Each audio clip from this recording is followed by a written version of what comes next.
Leffe Ritual 9%.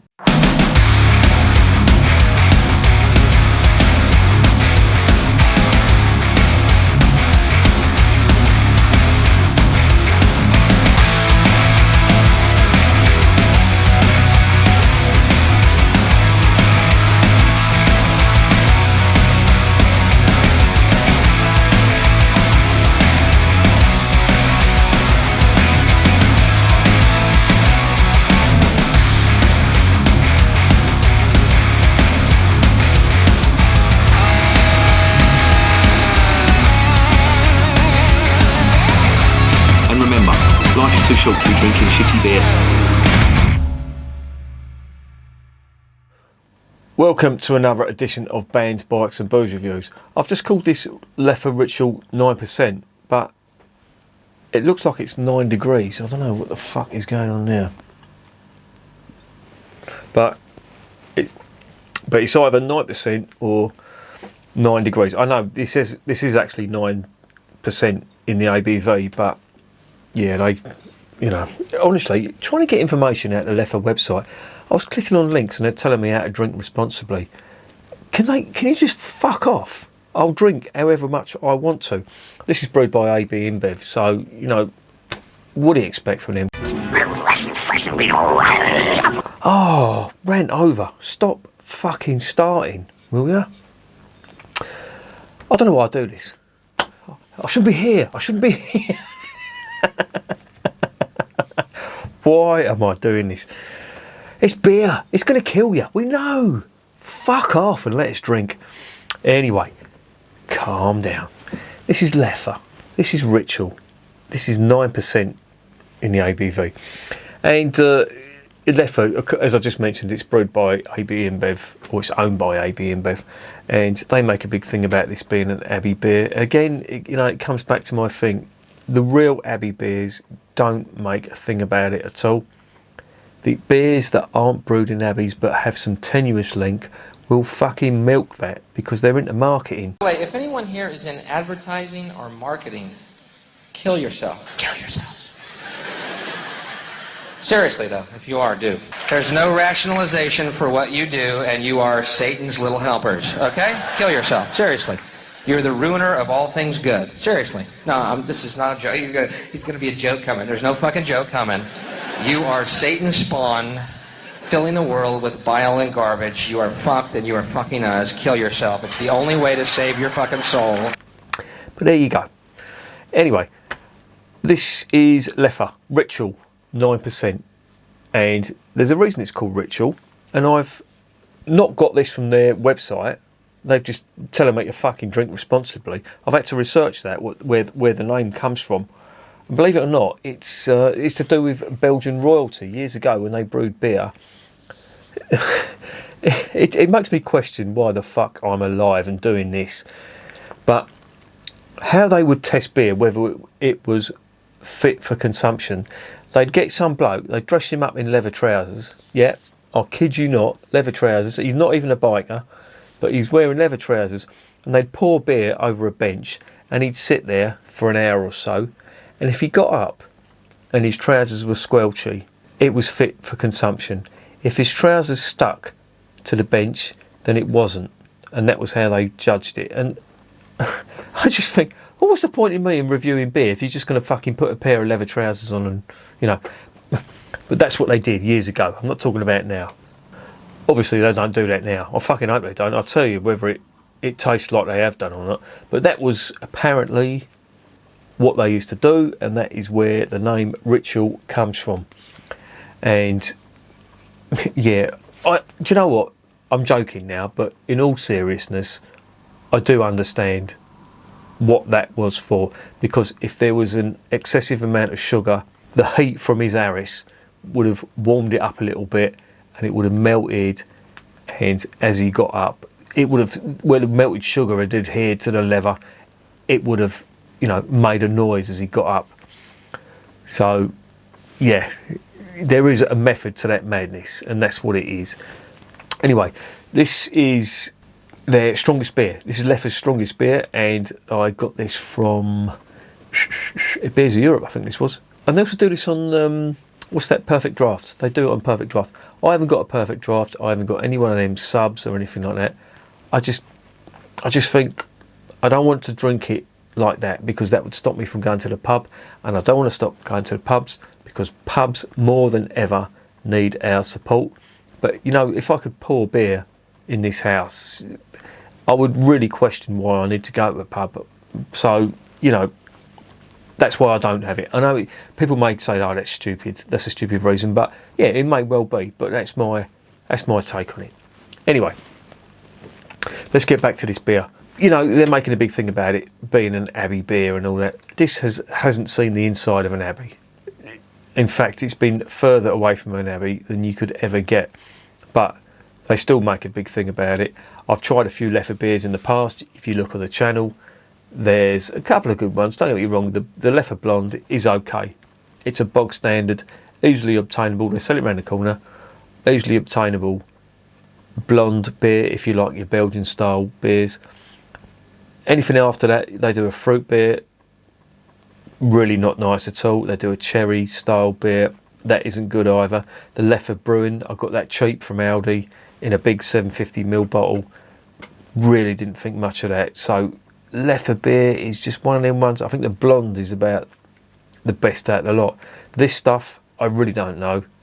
So let's stop gassing and let's find out whether this is any good.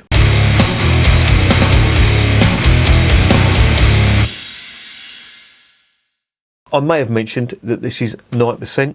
It's a 330ml bottle. The ingredients on the side, well, you know, if it's brewed by, it's fucking ABInBev France. I've just read that. I was pissing by the door when I heard 2 shots. You are holding in your hand a smoking goon. You are clearly the guilty party. If there's a series of words that would ring alarm bells for me, it's ABInBev France. How the fuck have I ended up with an ABInBev beer from France that supposedly comes from Belgium? I don't know. Oh God, what have I done? What the fuck have I done? Anyway, just in case you don't know, French, they give it a big one about their food and their wine, but their fucking beer is shit. So stop giving it the big one. Until you can brew decent beer, don't fucking large it over Britain and, you know, 3 countries that have supposedly got inferior food. Britain, Germany and Belgium. But they brew the best beer. Whereas you fuckers, your grub might be nice, and your wine, well, you can fuck off with your wine, but don't fucking give it the big one. Same with the Italians. The Italians, they love their food and all that. Yeah, they do, and the food's nice, don't get me wrong. But your beer's shit. Alright? So there's things you do that are good, and there's things that we do that are good. You're not better, you're just different. Very fucking different. Bitch, you Peruvian, punch you! Fucking hell, what am I doing? Why do I do this?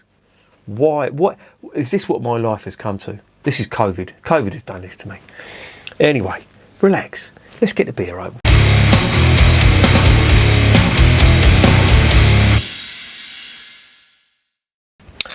Oh, I really need to calm down. I really do, because, you know, I was a nice, happy, fucking pleasant person till I started reviewing beer.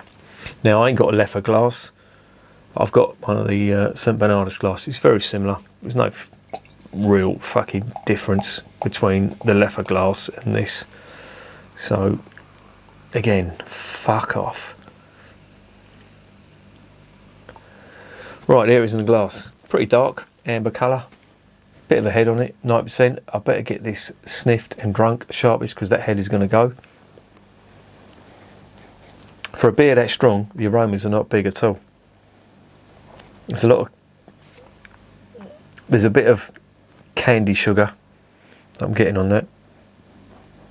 But for a 9% beer, a decent 9% beer, I'd be expecting more. And all I'm getting is sweet honey, sweet sugar, a bit of clove, a little bit of spice on that, in nondescript spice, like maybe ginger or something. Yeah, ginger. That's what I'm thinking. But it's not, the spices aren't, the aroma's not big at all. Proof is in the tasting, as I always say, so let's get it down the hatch.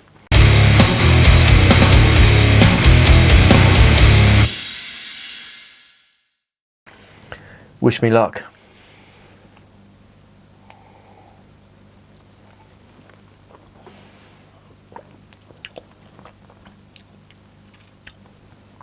Well, spirit alcohol is big, almost burning like. Now I'm not sure whether that's the spices or not, but it's quite harsh, and there's a fair bit of candy sugar. It's not molasses, it's syrupy, if you know what I mean. I've sort of distinguished the difference between molasses, which is quite nice, quite desirable, and a syrupy type flavour, which you normally get in the cheaper beers like Kestrel, Tennant's, that sort of syrupy alcohol style. And I'm not sure about it. Let me dive in again.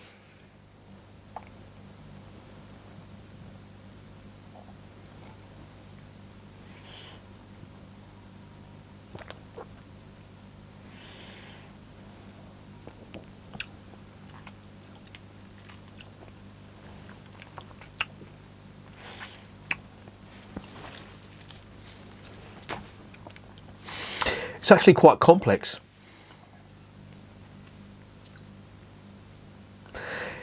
It sort of meanders between big ethanol,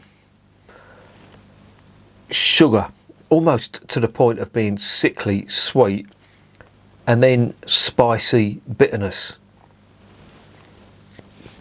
And I don't know, it's weird. It really is. Now they haven't really classified it. They call it like what is it they say? Belgian stark blonde or Sturk blonde. That's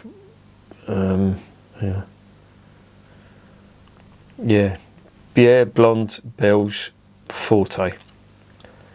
Belgisch stark stark blonde beer. So it's basically Belgian strong ale or strong beer. It tastes a little bit cheap to me.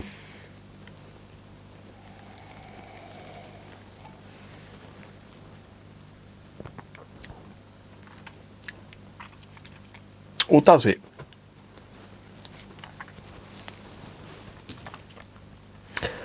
I'd take that back. It's not cheap, but it has cheap moments, if you know what I mean. It's very complex. I will give it that. It goes through a whole succession of flavours.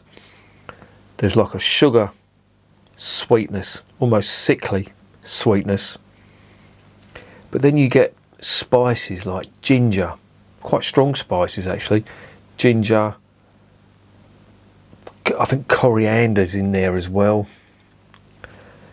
And the finish is quite strange. It's quite bitter, almost to the point of burning. Like there's probably not chili, but it could be the ginger that's in there. Now, I'd be surprised if ginger has a burning effect in the beer, but that's what I'm sort of perceiving at the moment.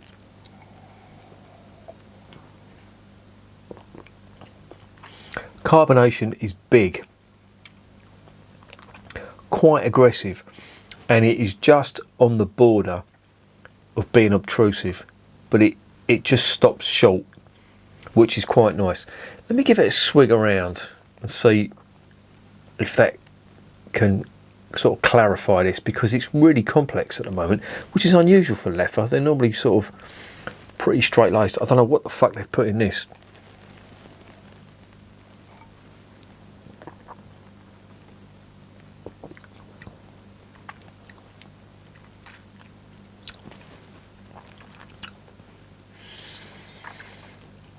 I have to say, for all the bad mouthing I've done on this,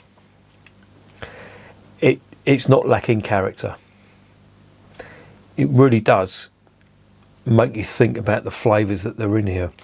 And this room's quite warm at the moment, and this is about cellar temperature, and it does bring out all the flavours in there, which is probably why it's quite complex. Now, if you took that straight out of the fridge and you threw that into a glass, I would imagine it would taste a bit like one of them Super Kestrels or a Tennant's Super, because it's got that syrupy sweetness to it and the big ethanol backbone on it. But if you let it warm up a little bit, you are getting some of them subtle spices in there.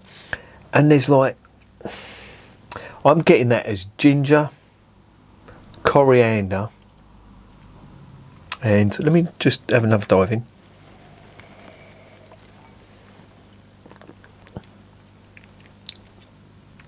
And would you believe, mint. Ginger, coriander, and mint.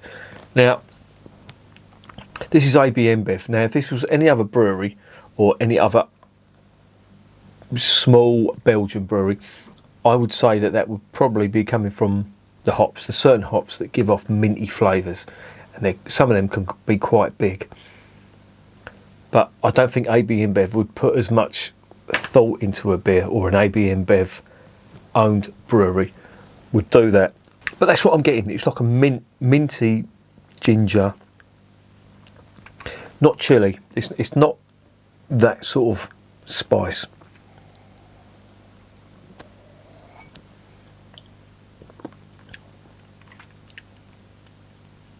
But I'm sure there must be like an aniseed in there as well. It's really complex, and that surprises me. You know, I've been bad-mouthing this all along, but this has made me take a step back and sort of really analyse what's in here. And there's quite a lot that's in here. Now, it might be artificially flavoured. I don't know, but it's definitely interesting. There is a lot going on here, a lot of spice, quite a bit of candy sugar, quite a bit of ethanol as well. They're the three main flavours. There's clove in there as well, to be fair. That typical Leffe style clove. Banana, not really. Or am I? Hang on.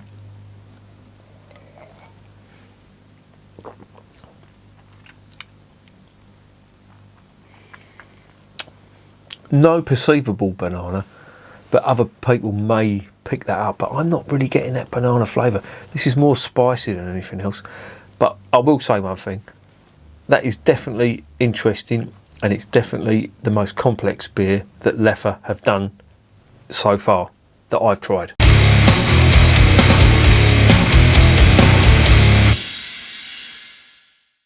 What's the verdict on Leffe Ritual?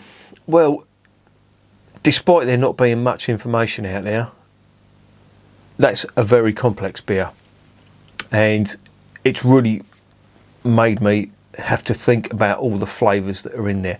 Now, this won't be everybody's taste. It's one of them ales, I call them degustation ales, which means they have to be sipped, they have to be savoured. This is not one for knocking back, because it is really complex. And I never thought I'd be saying this about an ABInBev brewed beer from Leffe. And I am saying it because that is the truth. It really is complex. You really do need to serve this at the right temperature to get all the flavours. Do not take it out of the fridge and drink it cold. You will miss a hell of a lot. Let it warm up, let it get to cellar temperature, and you'll get all them flavours. There's a lot of spice on there. Real complex spice like ginger, mint, clove, a little touch of coriander. And it goes down, the first few mouthfuls go down, and they do burn. And it's not the ethanol that's doing that. So I have to say, I never thought I'd say it, but I have to say, Leffe have for once come up with a very complex, very flavour intense beer that has made me step back and made me question that ABInBev are just punting shit out to fill their coffers, because this is really nice. And I don't know whether it's going to be to everyone's taste, but for me, it really is one of them, you know. And if you're a fan of beer, if you do like your beer flavours, this is one to drink at the right temperature and just get all them flavours. There's honestly, you discover different flavours in every mouthful, and that's really nice, I have to say. And I never thought I'd do that, but fair's fair.